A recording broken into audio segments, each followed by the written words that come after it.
Good day and welcome to Conversations with AARP in the Virgin Islands. I'm Troy Deshabert-Schuster, State Director of AARP in this territory. AARP is a nonprofit, nonpartisan organization that helps to empower people 50 years of age and older to have independence, choice, and control in ways that are beneficial to them and their families. At the core of our work is delivering resources that provide security and protection of the financial health of all Americans. Across the U.S., AARP has been presenting financial literacy programs focused on planning, preparedness, and readiness. Unfortunately, billions of Americans are unaware of their financial health and well-being until a catastrophic event strikes. A recent survey by FEMA indicated that 91% of Americans who experienced a disaster reported a significant financial impact. The events of Hurricanes Maria and Irma in 2017 brought unprecedented changes to our lives in this territory and revealed the importance of being prepared for an uncertain future. Recognizing the impact of disasters on the financial health of Virgin Islanders, AARP in the Virgin Islands has teamed up with the VI Division of Banking, Insurance, and Financial Regulation to encourage Virgin Islanders to take the necessary steps in building financial readiness, preparing for and rebuilding after a hurricane, earthquake, or other disaster. Today's discussion will focus on strengthening financial preparedness for disasters. I'm pleased to be joined by members of the Division of Banking, Insurance, and Financial Regulation. And today we have with us Director Gwendolyn Brady, Director of the Division of Banking, Insurance, and Financial Regulation, and Attorney Glendina Matthew, Assistant Director of the same division. Welcome to our show. Thank you very much, State Director Schuster. We are very pleased to be with you this morning and with the listening and viewing audience. Greetings to everyone, special greetings. Yes, we're in the midst of the hurricane season once again, but as State Director Schuster said, nothing is much more important than you being ready. We want you to be ready for the season as well as he stated, have that financial readiness in hand. And we're going to give you a very, very brief introduction to the Division of Banking, Insurance, and Financial Regulation. We have a dual mandate, and that is to license and regulate the banking, insurance, and financial services sectors of the U.S. Virgin Islands, while at the same time protecting consumer interests. And how do we protect consumer interests? We do that through public education, consumer advocacy, and complaint resolution. We bring you greetings before we go any further on behalf of the Honorable Tregenza A. Roach, Esquire, who is also our Lieutenant Governor and Commissioner of Insurance, as well as Chairman of the Virgin Islands Banking Board. We also bring you greetings on behalf of the very hardworking staff of the Division of Banking, Insurance, and Financial Regulation.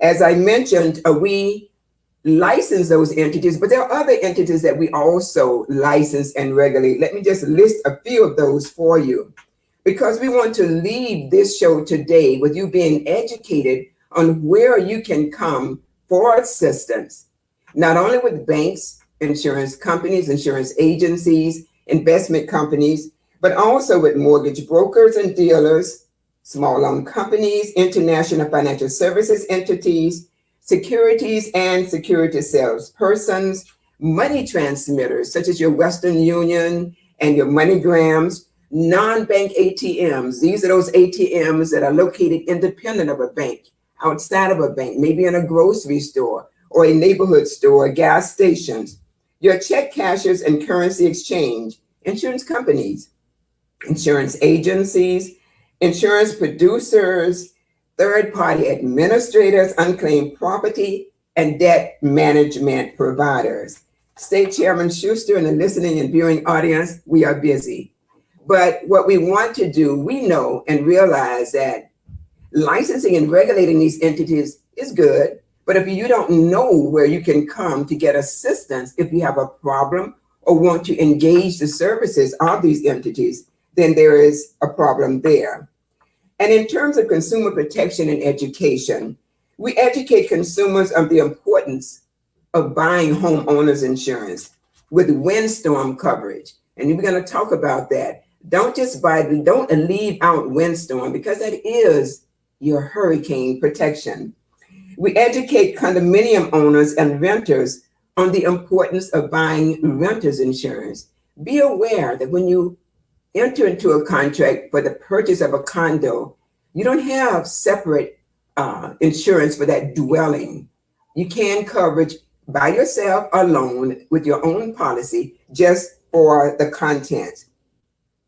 And what we also want you to leave with today is to understand, we don't want you just to buy that homeowner's insurance policy with windstorm coverage, but we also need you to buy flood insurance. And that must be done separate and apart from a homeowner's insurance policy. And we want you to know too that if you have an outstanding mortgage, you must keep that property insured for the life of that loan, whether it's a 30-year mortgage, whether it's a 15-year mortgage. That goes to your financial readiness, because one of the most important assets you will ever have is your home.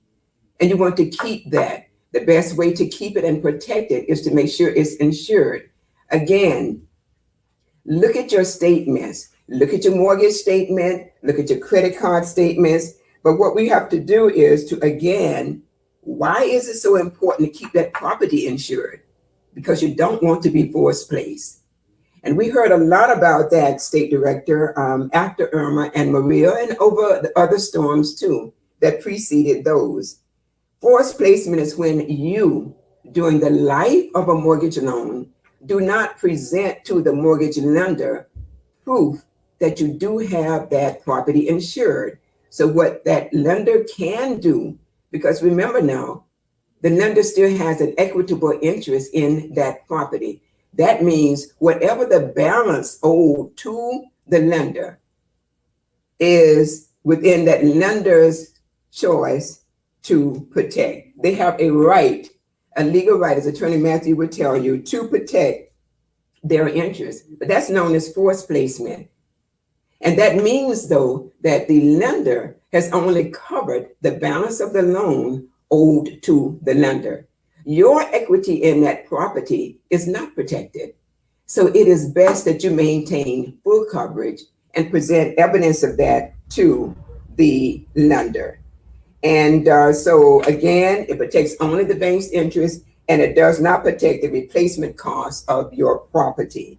We have developed numerous educational brochures and press releases, and we also process complaints before and after catastrophe. We suggest that you contact us now if you have any questions about your policy. And Attorney Matthew is going to do a legal review as a part of this segment to discuss with you what are the contents of a homeowner's insurance policy and its importance from a financial perspective. One of the quick things we want to tie in at the beginning is we want you to be ye also ready from a spiritual standpoint, because of the fact that you must be ready financially.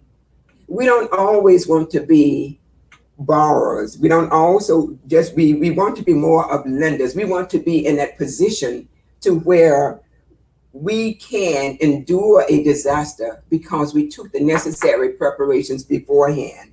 What are those some quick steps to being ready financially? Number one, try to always remain creditworthy. Creditworthiness goes across the board to financial planning. If you're not creditworthy, you can't take advantage of goods and services in this economy. You want to be able to buy what you want when you need it. And why do I say need and not what wants? Because there's a difference between needs and wants. And it all goes to financial preparedness. Many times we may see something and we say, I want that, but is it a need? Your needs are your basics like housing, clothing, transportation, food. But wants may be something, well, I want to take that trip to wherever. and you want to do that, but is it in your budget? So learning how to be credit worthy in the event you have to apply for a loan during a disaster. And as we know now, we're past Irma and Maria, but we're now in the midst of COVID-19, and its very dangerous cousin of the Delta variant that is a spinoff from it. We are now in the midst of the hurricane season. Any disaster, whether it's earthquake, hurricane, tsunami, we want to be financially ready. One of the things we want you to do too is maintain a good relationship with your bank in the event you do have to borrow. Maintain a good relationship. Read your bank statements. Have you been overdrawn so many times? Read your credit card statements. Are you paying your bills on time? Payment of bills on time is crucial to financial readiness. And one of the things we want you to do, because we testified on this bill, the Uniform Residential Mortgage Satisfaction Act, is that if you have paid off your mortgage, you're in a very elite group of people. Be proud of yourself. But if you paid it off, file that release of mortgage lien with the Office of the Lieutenant Governor, the Office of Recorder of Deeds. And State Director, why is it important that people do that? Because you have future generations coming along, and that property, right, Attorney Matthew, is in the family. And you want to know that if somebody later on wants to sell that property, no lien would be showing that you have paid it off. But you need to have that evidence to show that it's been paid off. File it with the Recorder of Deeds. File your vehicle lien with the Bureau of Motor Vehicles if you paid the car off. The very same thing. And then to go back to the mortgage lien, if you pay it off and you file it, and on your insurance policy on the declaration page, it would not show that there is a lien. It would show that there isn't one. That's important, because if you file that claim, you don't want that claim check made payable to a lender when there isn't a lender, only to you as the policyholder and property owner. Same thing for the vehicle lien. You want to have that check payable just to you and not to a lender when there isn't one. And again, consult an attorney to probate the estate of a deceased loved one to avoid legal hassles should a disaster damage the property where you live. Why am I saying that? After Irma and Maria, we had many persons coming to our office and complaining they could not get assistance from FEMA or could not apply to SBA for a loan. Why do you think that happened, State Director? It was because sometimes people live in properties but are not the owner. And payment of a WAPA bill, payment of property taxes, those things are not proof of ownership of property. What FEMA and SBA wanted to see was that you were the owner. In fact, do you own this property? Because you cannot enter into any kind of contractual arrangement if you're not the owner. Now, you've been living there and all, and the true owner is deceased. Again, we want you to engage an attorney to probate the estate. The other is that from an insurance perspective, the claim check would be made payable to the estate of and not to you. No matter how many WAPA bills you pay, no matter how much property tax you pay, you still are not the true owner. And now Attorney Matthew would do a legal review for our listening and viewing audience in terms of questions like, do you know the contents of your insurance policy and the different types of coverage, and then what is under insurance? She's going to go through it all with you. We are here to assist you. If you have questions and you cannot get to us, please know that she is going to give you our contact information. Call us. An educated consumer is our best customer. Attorney Matthew. Becoming financially ready means, first of all, when it comes to insurance, knowing what your policy contains. That's the basic. And knowing what type of policy you have. I know Director Brady referenced homeowners policy, hurricane policies, or windstorm policies as we call them. And there's also fire policies. The importance of that is, the distinction is that fire policies does not include windstorm damage and windstorm coverage. So you want to make sure whatever policy you have includes that windstorm coverage, since that's crucial in the Caribbean and in the Virgin Islands. So that's number one. You want to know what is contained in your policy. It's important that you review your policy not after a storm, but before, way ahead, so that if you have questions, you can contact your agent and have that discussion regarding whether you need to make changes to your policy. One of the things you want to look at is your declaration page. Your declaration page of your policy provides a synopsis. It gives you certain basic information, such as your name, your address, who your agent is, who your insurance company is, the type of coverage you have, the amount of coverage, as well as the liability on your mortgagee or your lien holder. So it gives you a synopsis so that at the point that there is a storm, you're not searching for that information. You have that information in one steady location. It also includes information about your deductible. That's crucial because depending on the type of coverage, like if it's windstorm coverage, there's usually a percentage deductible, whether 3%, 4%, 5%, depending on what you chose. If it's a fire coverage, it's like a $500 deductible or more, depending on what your policy entails. This is why it's important that you read your policy. And as I indicated, if you're not familiar with your policy, this is the time to become familiar prior to a storm. Don't wait until after a storm to try to become familiar with your policy. Try to become familiar prior to a storm. Also, included in your policy should be what amount is applied for your dwelling, what coverage you have for your dwelling, what coverage you have for your other structure. Meaning, like if you have a pool, if you have a gazebo, if you have a fence, all of that is included on the other structure. Your personal property, your contents, meaning your clothing, your furniture, all of that is considered under personal property. Loss of use, if you're unable to live in your property, that is covered under loss of use. And liability, meaning if a third party get in an accident on your property, that is covered. I think all of that is important because, as Director Brady talked about, we have after Maria and Irma, we had the issue of being underinsured. That was a crucial issue.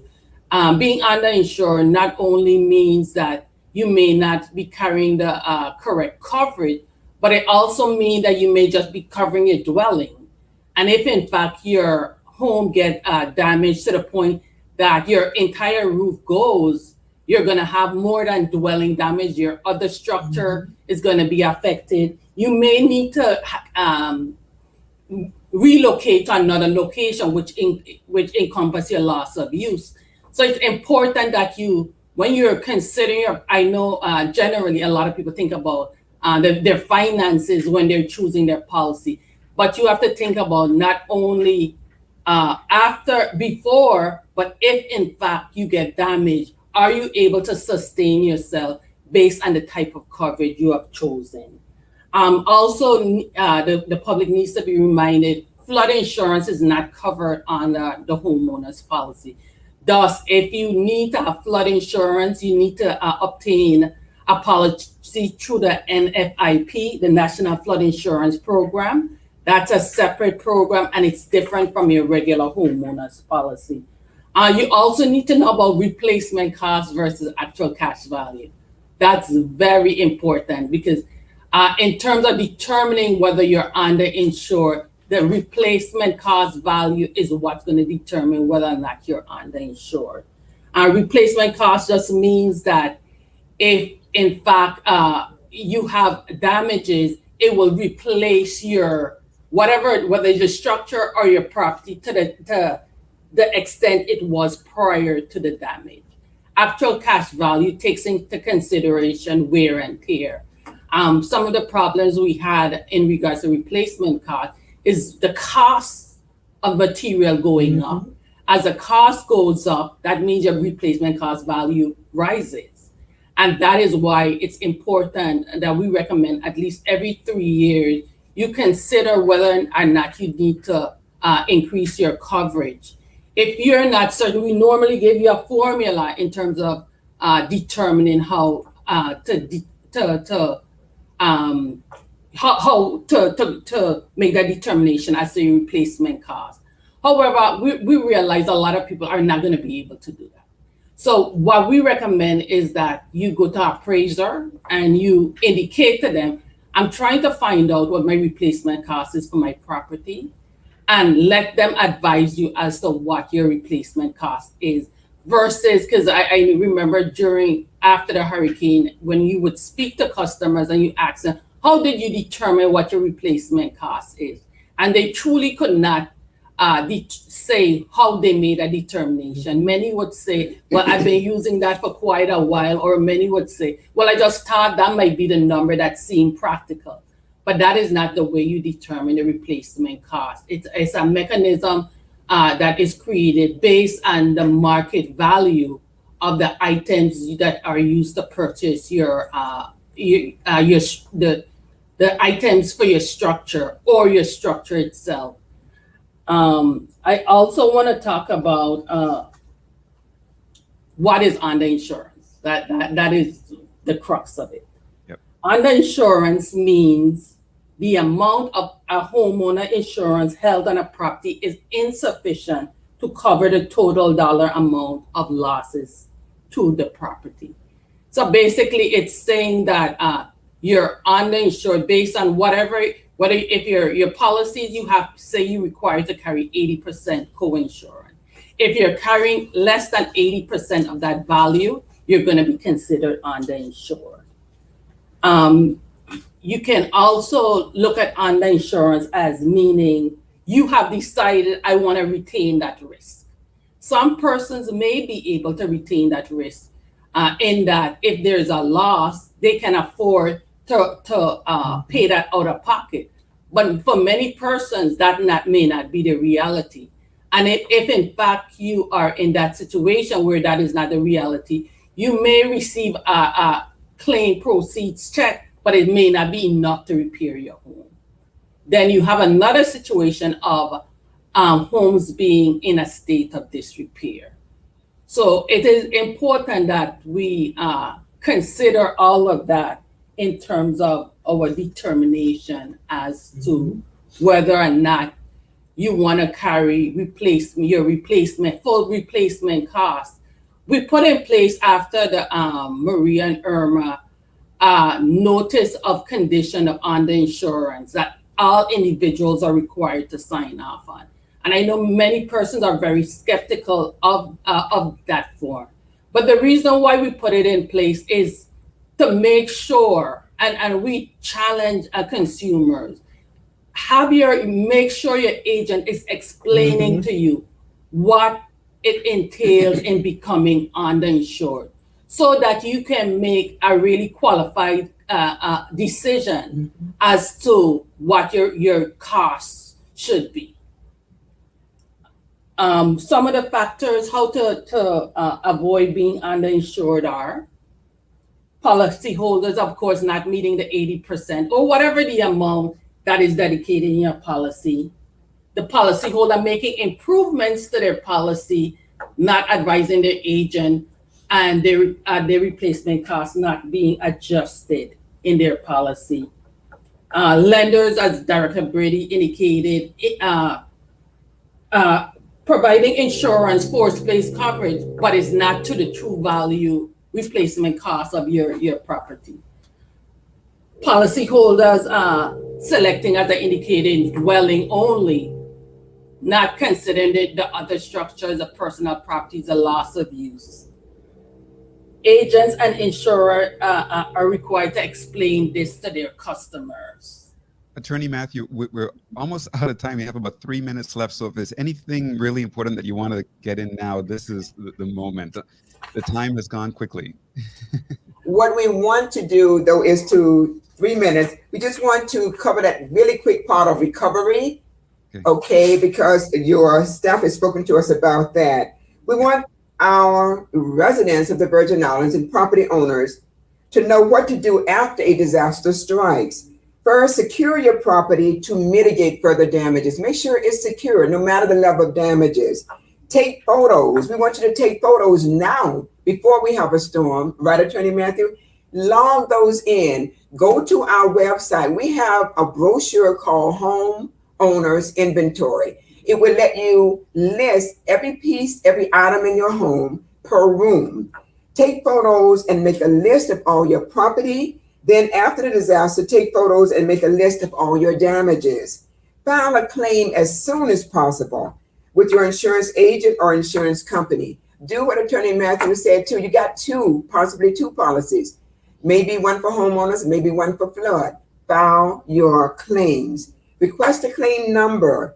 Then if an independent adjuster will be assigned by your insurance company to adjust your claim. On that note, Attorney Matthew can quickly distinguish between the public adjuster and an independent adjuster. Independent adjuster is one assigned by the insurance company. A public adjuster is one that you hire or you contract with.